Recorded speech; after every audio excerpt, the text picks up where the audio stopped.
In this video, I'm talking about two features designed to make managing feature flags and permissions at scale much easier: role scope and flag lifecycle settings. Let's start with role scope. We've heard from many of our enterprise customers that as their teams have grown within LaunchDarkly, so has the number of custom roles they've had to manage. For example, many teams have created separate roles that pertain to unique projects or unique teams within LaunchDarkly.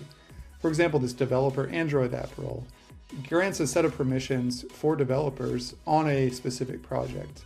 And as you can imagine, the role is the same for the iOS app and the main web application, with just a different project specified. Let me show you what that looks like. So the Android app here has a set of flag actions specified here for developers, and it's targeted at this Android app project. If we were to look at the iOS role, you can see it's basically the same here, just a different project with the same set of actions. This makes it really hard for our admins to scale their use of LaunchDarkly, because each time they want to add or remove a set of flag actions here for all of their developers, they have to go in and edit hundreds of these roles, even though they're meant to be consistent everywhere. Role scope comes to save the day here. So let's check out how that works. If I were to create a new custom role, just called developer, I can assign it the same set of flag actions here, but use role scope to parameterize the project. So here I'm using our advanced resource attribute key, and I've named it dev project key. You can name this whatever you want. So after I've saved this role, I can go in and edit the team's permissions. We can see here the mobile team previously had access to granted by these two different roles, the developer Android app role and the developer iOS role. Let's see how that would look with role scope. Now I can just assign the single developer role and then specify the project keys here. In this case, it's the Android app and the iOS app. Great. The result? The same consistent set of permissions across all teams, with scoping that automatically enforces project boundaries. This means your organization can go from managing hundreds of custom roles to fewer than 10, while still maintaining fine-grained access control and clear separation between teams. It's a massive simplification for administrators, and it makes onboarding new teams or reorganizing existing ones much faster. No more recreating roles for every group. Just define once, scope it, and move on. Next up, let's talk about flag lifecycle settings. As organizations grow, one of the biggest challenges is managing flag debt, keeping track of which flags are still in use and which are ready to be cleaned up. Previously, LaunchDarkly used a single default definition of what it meant for a flag to be stale. But not every team defines stale the same way.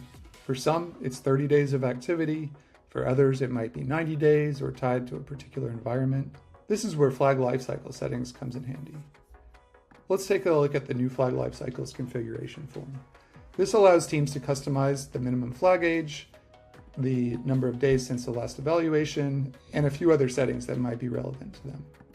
To see this in action, we can go back to the flag dashboard and use these filters to identify which flags need code removal or which flags are ready for archival.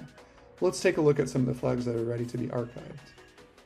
As you can see, we have one feature flag here that LaunchDarkly is identified as ready for archival. Let's take a look at what happens when we go to archive it. When we go to archive a flag, you can see LaunchDarkly performs a series of checks based on those flag lifecycle settings that were configured previously. For example, we can see that in this case the flag is older than 30 days and the flag has been marked temporary. Also, we can see that we've run checks in all of our critical environments, in this case QA, staging, and production, to see that we have no evaluations in the last 7 days, and also that the flag is not a prerequisite of other flags and it's only serving one variation. That means fewer manual spreadsheets and less guesswork, and far more confidence when cleaning up old flags. The result? Faster teams, cleaner code bases, and a healthier feature flag ecosystem. So that's a quick look at role scope and flag lifecycle settings. Two new ways LaunchDarkly helps you simplify permissions, keep your flags clean without slowing down innovation. Role scope is available for all enterprise customers today. Check out the link in this video's description for our documentation. Flag lifecycle settings are coming next month.